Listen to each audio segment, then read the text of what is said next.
Hi folks. Going through online forums lately, I've noticed that there's a series of questions that seem to come up pretty frequently. So I've decided to address these questions in a video I'm entitling 6 Simple Tips All RV Owners Should Know. Okay, the first thing I'd like to address are these covers that most RVs have. And mine, I've got 2 of them. They're for the refrigerator for ventilation. People wind up losing these on the expressway when the winds are high. They're looking for help trying to find new covers for their RVs. What I'm going to do is show you how to not lose them in the first place. The fact is, these tabs that snap in are actually locking tabs if you turn them properly. As is, it seems like it's in place, but it just pops right off. There's nothing to it. The tabs on the back side have a place for a screwdriver, and what it does is it turns the middle part, which is a cam, which presses apart these 2 tabs, locking them in place. They can't get back together, therefore the whole thing can't pop out. Let me demonstrate this. As you saw, it pops off very easily. Snap them right in. It feels like it's solid, but of course it comes off. However, if you simply turn both of these 90 degrees in either direction, doesn't matter which way you go, I'd have to actually snap this to break it off of here. The wind is not taking it. It's never coming off again. Next, I'm going to talk about leveling your camper. This is, of course, when you pull into your campsite and realize that the ground isn't level enough to simply park and set up, that you're going to have to take some corrective action to level out your camper. There are many nice products on the market, most of which revolve around somehow grabbing hold of the wheel and lifting it precise amounts. They all work very nicely. I don't have a problem with any of them. I'm still using the old wooden block method, which is cheap and easy and quite reliable. Basically, it entails getting to your parking space, getting the camper precisely on your space where you want it to be. That part's done. But you don't unhitch the car at all. Instead, you walk to the back of the camper and check the level. Then I walk to the back of my camper, look at my little bubble level. In this case, I'm in my garage, so the bubble's nice and level. But like when I was camping this weekend, I showed up and it was almost completely over the line, showing that this wheel was too high. Then I walk around to the side of the camper that is needing to be raised up. I take one of the 6 blocks I usually carry with me in the camper, put it under the tire, and use the car to pull it up so it's resting on the top of it. In most cases, that 1 block is enough to level it out reasonably well. If you have to do some fine touch-ups, the leveling jacks on the back are enough to correct it a little bit, but mostly you should be using these blocks. Once that's leveled out, now you can unhitch your car and level from front to back using the tongue. Another one that comes up fairly often is the subject of how much pressure should I put in my trailer tires. I think that the reason that this comes up so often is people think that it's like their car tires, where the car tire will have a maximum, say 50 psi in the tire, but the manufacturer of the car says you should run, say 33. A lot of good reasons for that from the manufacturers. The trailer tires are a little bit different, however. They are meant to run at their maximum pressure all the time. The reason this is the tire weight capacity that it can handle. In this case, 1,360 pounds with this tire at 50 psi. It only holds that much weight when it's at 50 psi. If you're running lower pressure, it no longer holds that much. Now, if your tires are properly sized for your trailer, hopefully they are, you have some wiggle room. 1,360, and this one tire can almost hold up the entire weight of the trailer by itself. That's got a lot of excess capacity. Other ones for other trails, that might not be true. If you're running them at, say, 40 pounds instead of the 50 or 60 that they're supposed to be at, you might have brought the carrying capacity to less than it needs to be to actually hold the trailer up. What happens in that situation is the trailer tire on the highway especially starts to run much too hot. Being underinflated makes it run hot. If it gets hot enough, the rubber starts to fail and you could have an actual blowout on the highway, which sucks. Tears up your camper. Nobody needs that.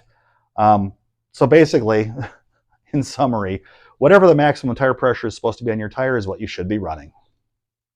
Another thing that you should probably make a habit of, especially doing road trips on the expressway, is checking tire temps and hub temps every time you stop for any reason, like at a wayside. It's very easy, don't need any tools, it just takes a few seconds. Basically what you do is you get out of your car, as you walk past the back tire, put your hand on the tire of your car, feel how warm it is, continue on, walk up to your camper trailer, touch the tire here, hopefully it's about the same temperature, and third, touch the hub in the wheel area.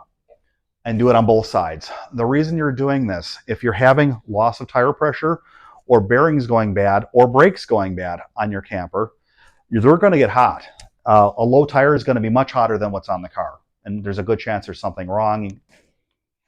A brake dragging or bearings going bad will heat up the wheel. Usually the tire won't be quite as hot because it's getting rid of some heat, but the wheel should be far, far hotter. The wheel shouldn't actually be that hot at all. The tire should normally be hotter. If you're spotting excess heat here, or especially if it's getting hot enough to kind of burn your hand, something's wrong. Find a place to pull over and take it to a mechanic or check it out yourself before you go further. A bearing failure or a brake failure on the expressway would ruin your whole day. Easy thing to check, just a few seconds.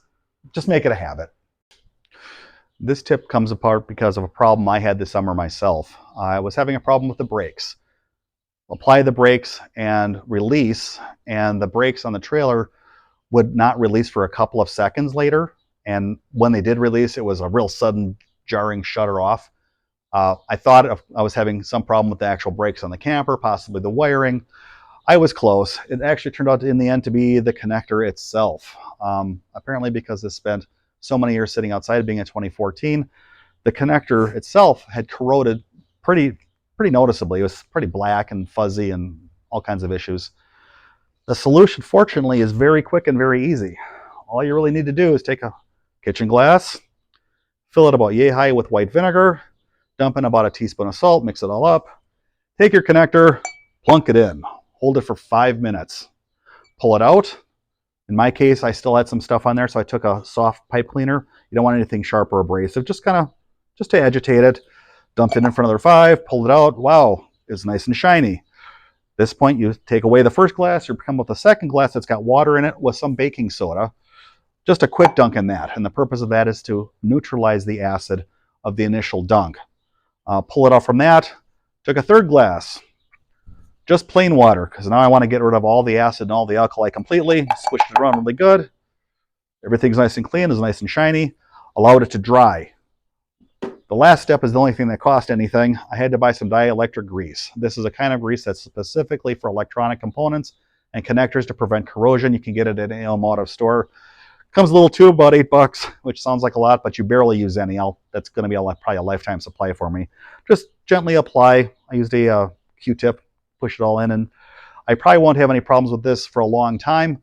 However, let my problem be a lesson to all of you. Don't let your brakes fail because your connector is dirty. Thanks. And our final question today that comes up is there an easy way to tell how much propane is in this tank? Hopefully without using tools or buying anything. The answer is definitely yes. It works on the fact that the tank itself is actually very, very thin metal, extremely thin in fact, and can be heated up very easily with very little heat. The tank, when it's full, if you could see through it, the propane is literally in liquid form like it's water, and it's at some various level, and you're trying to just figure out how full it actually is. The way this works is, while this heats up easily as bare metal with nothing behind it, the moment you cross the line where the propane is, it absorbs heat like crazy. It's very hard to heat it up, in fact. So what you do, in a nutshell, is you take your glass of water that's been heated up, just tap water at full temperature. You don't have to go crazy in a microwave or anything. And you just pour it down the side. And it's putting the heat from the water into the metal. So up here you'd expect it to be warm because it's always above the liquid line.